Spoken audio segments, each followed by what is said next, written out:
My name is Antonia Juhasz, and I was invited by IVAW and deeply honored to come from San Francisco to be with you. I was asked to address a lot of big host issues and to do it in 15 minutes, and so I probably won't be able to do that, but I'm hopefully going to give you a good two pieces. One piece is a bit of focus on a potential target for our activism, and some modes of activism that might be useful. And the sort of geopolitical picture that I was asked to give and want to give follows extremely well from the amazing presentations that have just come. And that is looking at issues of, we've definitely heard a lot of incredibly gripping stories of the loss of war. So the question is, who are the winners? Why is the war still going? So that we can target the people that are sticking in it because they hope to accomplish a goal. And they are going to stick with the war until they feel that goal is accomplished. So how to pull the curtain away from that goal, target it, and shut it down. And I think we're in a very incredibly opportune moment for a lot of reasons. It's wild to be in Seattle in Town Hall while Battle of Seattle is playing in the theaters. I, along with probably most of the people in this audience, were part of the organizers on WTO, the organizing around WTO in Seattle. That was continues to be an incredibly successful piece of a very large organizing pie that has essentially stifled the World Trade Organization as a result of organizing. And that organizing had a very specific target, and it was focused in particular on the corporate victors and the corporate government hybrid.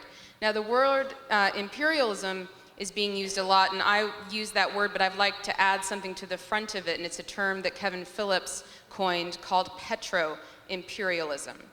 One of the other reasons why we're at a unique moment in history at this moment on this day is that for the first time in 30 years, people in the United States are starting to look at big oil and understand that it might not be their buddy, right? And that's because of a lot of things. One of it is the reality that most people in the United States do get that the war is about oil. They get that oil is also about a lot of things. Oil is about big oil. Oil is about making oil corporations wealthy. It certainly is, wars for oil. It's about regional and global hegemony. He who owns the oil denies it to others who would like it. He who owns the oil can give it to his friends. He who owns the oil, and I'm using the gendered term specifically, he who owns the oil denies the power that owning the oil gives to other people. And it's about all of those things. But it's also about corporations. And with this administration in particular, it is, in fact, while war and oil and war and corporations have an incredibly long history, the US imperial adventures that were already cited, I would argue, were also about corporate profits, and Standard Oil was one of those companies, has a long history. We're in a unique moment in time.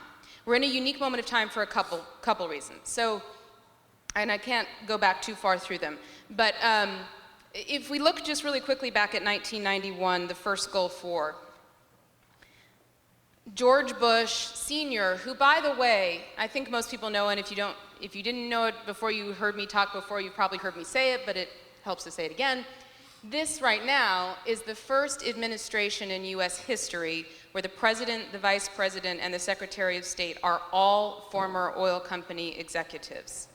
Condoleezza Rice, very famously known, she had the Condoleezza, the oil tanker, named after her.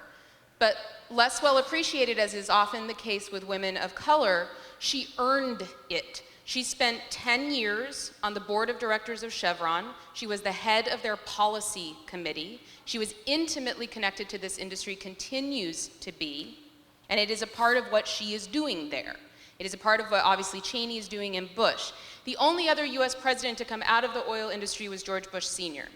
And in 1991, when George Bush Sr. launched the first Gulf War, the stated reason for the war, as written in National Security Directive 54, the very first line states, access to Persian Gulf oil and the security of key friendly states in the area are vital to U.S. national security. The first 4 words, access to Persian Gulf oil. That was 1991. Now there was a difference between 1991 and today. I'm going to name at least 2. One of them was that the oil companies themselves were actually not as influential. A lot of things happened in the intervening 10 years. One of the things that happened in the intervening 10 years before the last Gulf War and this one was the rise of Clinton's corporate globalization policies, which shifted a tremendous amount of economic power towards corporations that they didn't have before, economic and political power. Another change was a shift in antitrust policy that was part of corporate globalization that allowed corporations to merge. Antitrust policy in the United States was founded in particular to target one corporation. Does anyone know what it is? Standard Oil. To break up Standard Oil and to make it small parts. Those laws have been pushed aside, such that, do you remember way back in the day when there used to be one corporation called Exxon and another one called Mobil? And there used to be one corporation called Chevron and another one called Texaco and another one called Unocal and another one called Gulf? Those are all one company now. Another time when there was one company called Conoco and another one called Phillips. All of these companies were allowed to merge. 2,600 oil companies have fallen away over the last 10 years and been eaten up, such that we have mega corporations, more powerful, more financially powerful than any other industry ever in the history of the world. Period, adjusted for inflation, 0. That power also coincided with a shift with the fall of the Soviet Union, with a rise in neoconservative thought, which was that in 1991, whereas the first Bush was willing to sort of do a, we'll move in, and then we'll do the traditional mechanism of having the CIA come in, see if things will get unstable, the ultimate goal being just unseating Saddam Hussein, the individual, to get another dictator in who would be more friendly, or at least as amenable as Hussein had been 10 years earlier. That was the end, and when it didn't work, it didn't work. In the intervening 10 years, a neoconservative thought had arisen. The fall of the Soviet Union had arisen. The idea of empire was newly embraced. The power of the corporations had risen. The power of the oil corporations had risen, such that they were able to put in place. And 2000 was the most expensive election for the oil industry since we started counting. They put in all their chips to get this administration into place.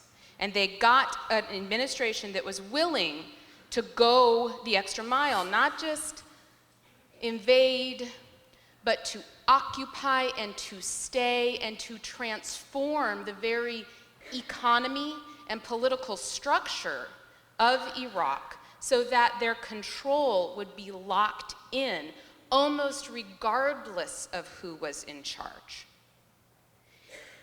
And our troops and the 130,000 private troops are there to lock in this process. Now, when you look through the papers of the planning for this war, of how to take over the oil, how to take over the country, and to see it as a jumping off point, right? So Petrol Imperialism isn't just about Iraq, right? The Bush administration has launched something recently called Africom. Does anyone know about Africom?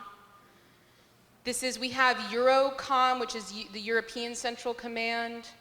We have several coms. We now have Africom, which is a new command structure to deploy a new military presence across Africa. The reason is that we hope, and U.S. oil corporations hope, that Africa will become a much larger source of oil for them in the future. We have military bases not just being established in Iraq, but an entire wave, a massive explosion of U.S. military presence all across the Middle East, Central America, South America, Africa, all throughout the world. Now, these aren't in random places. If you track the location of the new military installations, it is where there is oil or where oil will be transported. Afghanistan, there's a lot of reasons for the war in Afghanistan, but one very important and critical objective of the war was to open up a pathway, a long-sought pathway, to get oil from the Caspian region. Remember I mentioned Condoleezza Rice back there? Do people remember Condoleezza Rice's particular area of expertise before she came into office? Russia? Someone say Russian studies? Russian studies. Her area of expertise was the Soviet Union and the former Soviet republics. The key role she played at Chevron was to make sure that Chevron and other US oil companies could get into the Caspian and the former Soviet republics and to get a hold of that oil. The problem with getting oil out of the Caspian is that, well, there isn't really a lot of ways to get oil out of the Caspian. So you've got this oil and you've got not a lot of ways to get it out. Afghanistan was the key missing corridor. It remains the key missing corridor because one of the problems with the Bush administration and all of its delusions of grandeur is that they didn't expect a lot of things. They didn't expect resistance. Resistance in Afghanistan, resistance in Iraq. I know, it's funny, isn't it? Resistance here, resistance within the troops, because of course Iraq wasn't the end either. 50% of the world's remaining oil, 50%, is in just 3 countries. Just 3. Does anyone know what those are? Iraq, Iran, Saudi Arabia. Now, these also happen to be 3 countries that US oil companies and the French and the British owned all of the oil, right? For most of oil history, they owned it. And they have seen the period since the 1970s, during which time the Iranians and the Iraqis and the Saudis and people all around the world took back their oil as kind of a historical blip, right? These guys tried their hands at running their oil, and we're going to get it back though, and we're going to find a way to get it back because the oil companies are running out of oil. With their current reserves, the companies are going to run out of oil, most of them by about 2017. And believe me, whatever you see on commercials or in flyers or in the hype of the oil companies, they do not intend to become solar energy companies or geothermal companies. In fact, if you look at just one company, Chevron in 2006 bought the most expensive offshore oil rig ever made, $620 million. That one purchase, $620 million, was twice the entire annual investment that it had made in all forms of alternative energy, $300 million, for just one rig.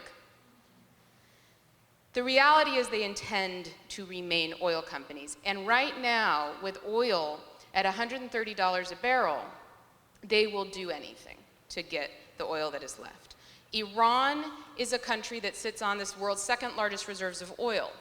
The control of that oil makes Ahmadinejad more influential, and that's a reason why the Bush administration would like to bring regime change to Iran. The Bush administration would like to get to that oil, and the Bush administration would like to claim the regional control that they anticipate ousting Ahmadinejad, of course they're wrong, would bring them. The stability that would be brought by the presence of the US military in Iran. When we are in this discussion, we in San Francisco, and I'm from San Francisco, I think I said, and hearing a lot of the list of the actions, I was a part of a lot of those actions. One of the things that happens is that we are all engaged in so many, I think, amazing actions that don't get out, that we don't adequately bring that message and that information out to the world so that the rest of the country feels the presence of the anti-war movement. We are so successfully silenced by the mainstream media that we start to believe the hype that the media tells us that there isn't a movement. I am part of a movement. Everyone here is part of a movement. We are part of a movement.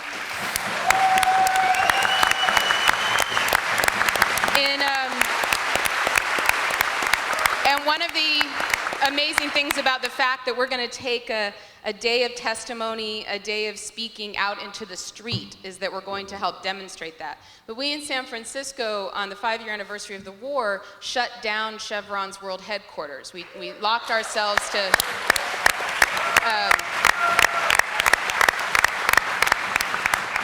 We locked ourselves to barrels, oil barrels in front of Chevron and locked ourselves into them.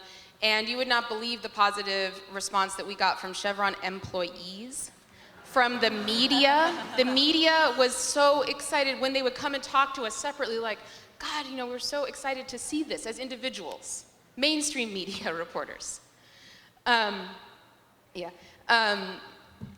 We have been targeting the oil corporations. Now, right now, the oil industry is at its height in its economic power. It has supported John McCain most. It has supported Hillary Clinton next. And Barack Obama has done one very good thing. He has said that he would not take oil PAC money, and that is important. That is a rejection of a lot of money, frankly. He is, and that's important. He is taking money from individuals who work at oil companies. And one of the groups that and that is very dangerous. It's a line that we walk, which is, well, you know, if you work at Chevron, you should be able to give money. But historically, what has happened with giving from corporations is that executives walk into a room of employees like this, and they say, give money to John McCain, or you will be fired. And that has been, through the history of political giving in corporations, what happens. Executives pool money. They find ways to take the corporate giving and turn it into something very abusive. And so I work with a group called Oil Change International, and one of the things that we're calling for in this organizing is called the separation of oil and state. That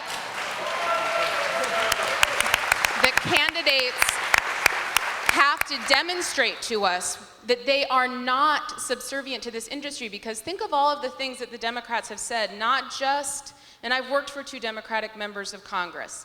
I feel even more opportunity to say negative things about what the Democrats have done. They said not only that they would end the war, but they also said that they would do things like end the $18 billion in subsidies to the oil industry, shift resources to alternative energy. There's a whole host of things, a windfall profits tax, ways of holding oil corporations to account, which they haven't done.